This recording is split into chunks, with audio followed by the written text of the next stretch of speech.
ಜಿ5 ಇರುವಾಗ ನೀವು ನಿಮ್ಮ ನೆಚ್ಚಿನ ಶೋಗಳನ್ನ ಎಂದಿಗೂ ಮಿಸ್ ಮಾಡಿಕೊಳ್ಳುವುದಿಲ್ಲ. ಅದು ಸಂಪೂರ್ಣ ಉಚಿತವಾಗಿ. ತುಳಸಿಯವರೇ, ಪ್ರತಿದಿನ ಈ ರೀತಿ ವಾಕ್ ಮಾಡಬೇಕು ಅಂತ ಡಾಕ್ಟರ್ ಹೇಳಿದ್ದಾರೆ. ನೀವು ಎಷ್ಟು ವಾಕ್ ಮಾಡ್ತೀರೋ ಅಷ್ಟು ಬೇಗ ಚೇತರಿಸ್ಕೋತೀರ. ಆಯಿತು ಮಾಧವರೇ, ನಿಮ್ಮ ಕೈ ಹಿಡಿದು ನಾನು ಎಷ್ಟು ದೂರ ಬೇಕಾದರೂ ನಡೀತೀನಿ. ಹಾಗಾದರೆ ಇನ್ನೊಂದು 4 ಹೆಜ್ಜೆ ನಡೆಯೋಣ. ಮಗು ಹಸುವಾಗಿದೆ ಅನ್ಸುತ್ತೆ, ಹಾಲು ಕುಡಿಸ್ತೀರಾ?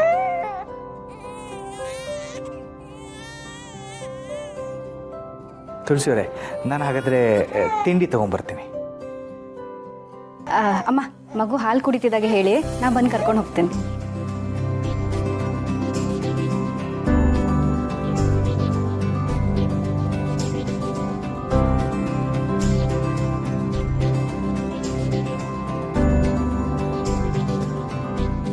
ಅಮ್ಮ, ಮಗುದ್ ಕೊಡಿ.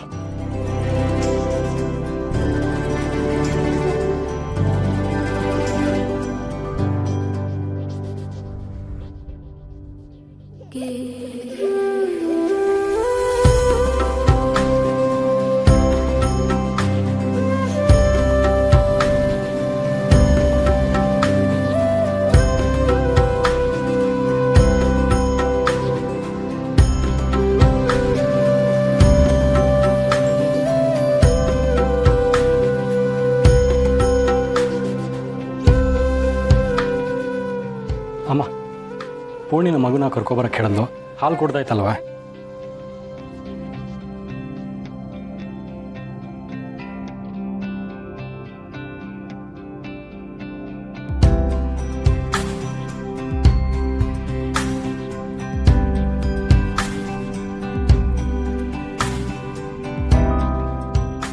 ಅಮ್ಮ, ಮಗು ಹಾಲು ಕುಡ್ದಿದ್ದಾಯ್ತಲ್ವಾ? ಈಗ ಮಗುನ ಆಟಾಡ್ಸೋ ಸರ್ದಿ ನಂದು, ನನಗೆ ಕೊಡಿ. ಅಭಿ, ಈಗ ಮಗು ಮಲ್ಗೋ ಟೈಮು, ಅವಳು ಇವಾಗ ಆಟಾಡಲ್ಲ. ಕೊಡ್ತೀಯಾ?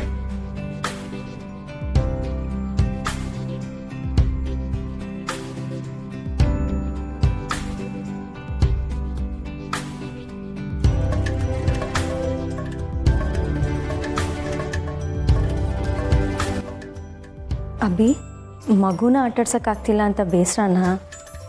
ಇಲ್ಲ, ಹಾಗೇನಿಲ್ಲ. ಮಲ್ಗೋ ಟೈಮ್ ಅಲ್ವಾ, ಎದ್ಮೇಲೆ ಆಟಾಡಿಸ್ತೀನಿ ಬಿಡು. ಪೂರ್ಣಿ ಮಗು ಬಗ್ಗೆ ತುಂಬ ಪೊಸೆಸಿವ್ ಆಗ್ತಿದ್ದಾಳೆ.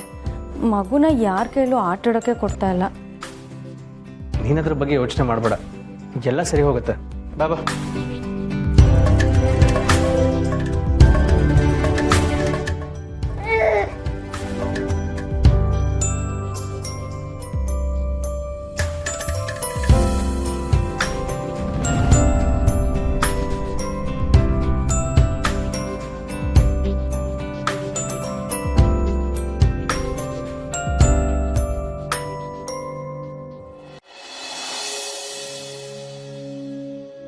ಅಮ್ಮ, ನಾನು ನಿಮಗೋಸ್ಕರ ಅಂತ ಈ ಲೇಹ್ಯ ಮಾಡ್ಕೊಂಡು ತಂದಿದ್ದೀನಿ. ಆರೋಗ್ಯಕ್ಕೆ ತುಂಬ ಒಳ್ಳೇದಂತೆ. ಇದು ತಿಂದು ಹೇಗಿದೆ ಅಂತ ಹೇಳ್ತೀರಾ?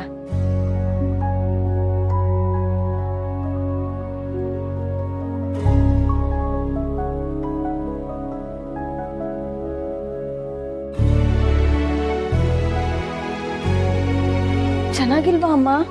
ಎಲ್ಲ ಅಳತೆ ನೋಡಿನೇ ಹಾಕಿದ್ದೆ. ಯೂಟ್ಯೂಬಲ್ಲಿ ಹೇಗೆ ತೋರಿಸಿದ್ರು ಹಾಗೆ ಮಾಡಿದ್ದೀನಿ. ಒಂಚೂರು ಹೆಚ್ಚು ಕಮ್ಮಿ ಆಗಿಲ್ಲ. ಆದರೂ ರುಚಿ ಬಂದಿಲ್ವಾ? ಸುಮ್ಮನೆ ನಿನ್ನ ರೇಗ್ಸಕ್ಕೋಸ್ಕರ ಹಾಗೆ ಮಾಡಿದೆ. ಲೇಹ್ಯ ತುಂಬ ಚೆನ್ನಾಗಿದೆ. ಥ್ಯಾಂಕ್ಸ್ ಅಮ್ಮ.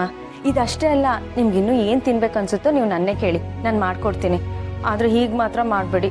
ಈ ಲೇಹ್ಯ ಮಾಡೋದ್ರೊಳಗೆ ನನಗೆ ಸುಸ್ತಾಗೋಯ್ತು. ಈಗ ಮತ್ತೆ ಅಡುಗೆ ಮನೆಗೆ ಹೋದರೆ ಅಲ್ಲೇ ಮಲಗಿಬಿಡ್ತೀನಿ ಅಷ್ಟೇ. ನೀನು ಇಷ್ಟೆಲ್ಲ ನನಗೆ ಮಾಡಿಕೊಡ್ತಾ ಇರುವಾಗ ಬೇರೆ ಏನೇನು ಬೇಕಾಗುತ್ತೆ ಹೇಳು? ಸರಿ, ನೀನು ಹೋಗಿ ರೆಸ್ಟ್ ಮಾಡು. ನಾನು ಎಲ್ಲೂ ಹೋಗೋದಿಲ್ಲ, ಎಲ್ಲೂ ಹೋಗೋಕ್ಕೂ ಆಗಲ್ಲ. ನಾನು ಇಲ್ಲೇ ನಿಮ್ಮ ಜೊತೆಲಿ ಮಾತಾಡ್ಕೊಂಡು ಕೂತಿರ್ತೀನಿ. ದೀಪಿಕಾ, ನೀನು ಇಲ್ಲೇ ಇದೆಯಾ? ಒಳ್ಳೇದಾಯ್ತು. ಅಮ್ಮ, ಮಗು ಹಸುವಾಗಿದೆ ಅನ್ಸುತ್ತೆ, ನೀವು ಹಾಲು ಕುಡಿಸ್ತೀರಿ. ನಂಗೆ ಅಡುಗೆ ಮನೇಲಿ ಕೆಲಸ ಇದೆ, ಮುಗಿಸ್ಕೊಂಡು ಬಂದ್ಬಿಡ್ತೀನಿ.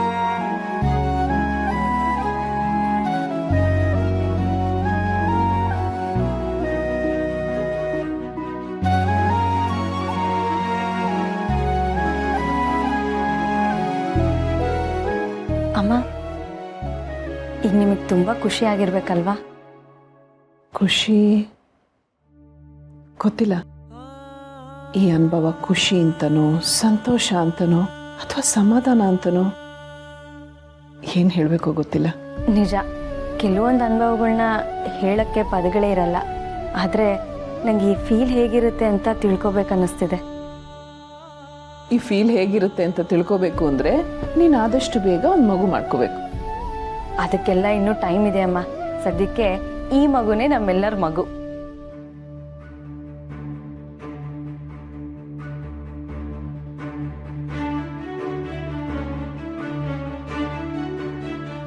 ಅಮ್ಮ ಹಾಲು ಕುಡಿಸಿದ್ದಾಯ್ತಾ? ಆಯ್ತು. ಸರಿ ಕೊಡಿ, ನಾನು ರೂಮ್ಗೆ ಹೋಗಿ ಮಲಗಿಸ್ತೀನಿ.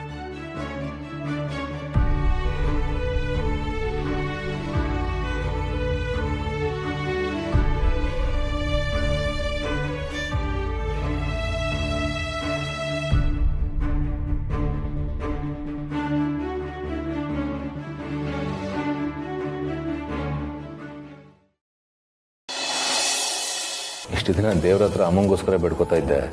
ಆದರೆ ಮೊದಲನೇ ಸಲ ಅಮ್ಮನ ನಂತರ ಮಗುಗೆ ಬೇಡ್ಕೋತಾ ಇದ್ದೀನಿ.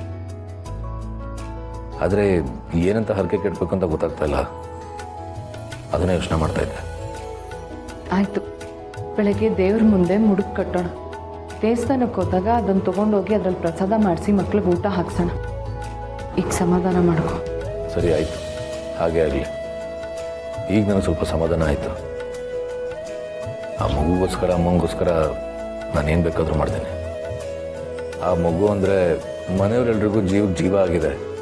ಆ ಮಗುವಿನ ನಗುನೇ ಮನೆಯವರೆಲ್ಲರೂ ಮನಸ್ಸನ್ನ ತಿಳಿಯಾಗ್ತಿರೋದು. ಆ ನಗು ಯಾವಾಗಲೂ ಹಾಗೇ ಇರಬೇಕು. ಮಗುಗೆ ಒಳ್ಳೇದಾಗಬೇಕು. ಖಂಡಿತ ಒಳ್ಳೇದಾಗತ್ತೆ. ಅಮ್ಮ ಮಾಡಿರೋ ತ್ಯಾಗಕ್ಕೆ ಪ್ರತೀಕನೇ ಆ ಮಗು. ಯಾವ ತಾಯಿ ತಾನೇ ಹೆತ್ತ ಮಗುನ ಇನ್ನೊಬ್ರಿಗೆ ಸಂಪೂರ್ಣವಾಗಿ ಬಿಟ್ಕೊಡ್ತಾಳೆ ಹೇಳು? ಅಂಥದ್ರಲ್ಲಿ ಅಮ್ಮ ಪೂರ್ಣಿಗೋಸ್ಕರ ಆ ಮಗುನ ಬಿಟ್ಕೊಟ್ಟಿದ್ದಾರೆ. ತನ್ನ ಕಣ್ಣು ಮುಂದೆನೇ ತನ್ನ ಮಗುಗೆ ಇನ್ನೊಬ್ಳು ತಾಯಿ ಆಗ್ತಾಳೆ ಅನ್ನೋದನ್ನು ನೆನೆಸ್ಕೊಂಡ್ರೇ ಕಣ್ಣಲ್ಲಿ ನೀರು ಬರುತ್ತೆ. ಏನೇ ಅಂದರೂ ಹೆತ್ಕರಳಲ್ವ ಸಮರ್, ಸಂಕಟ ಅನ್ನೋದು ಇದ್ದೇ ಇರುತ್ತೆ.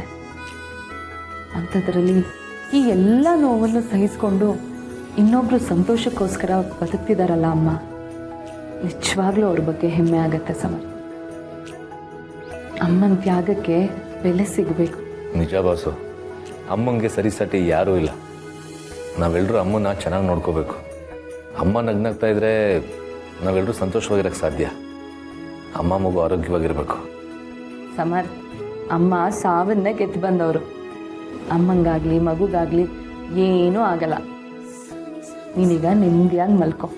ಬೆಳಗ್ಗೆ ಎದ್ದು ದೇವ್ರ ಹತ್ರ ಹರಕೆ ಕಟ್ಕೊಳ್ಳೋಣ, ಸರಿನಾ?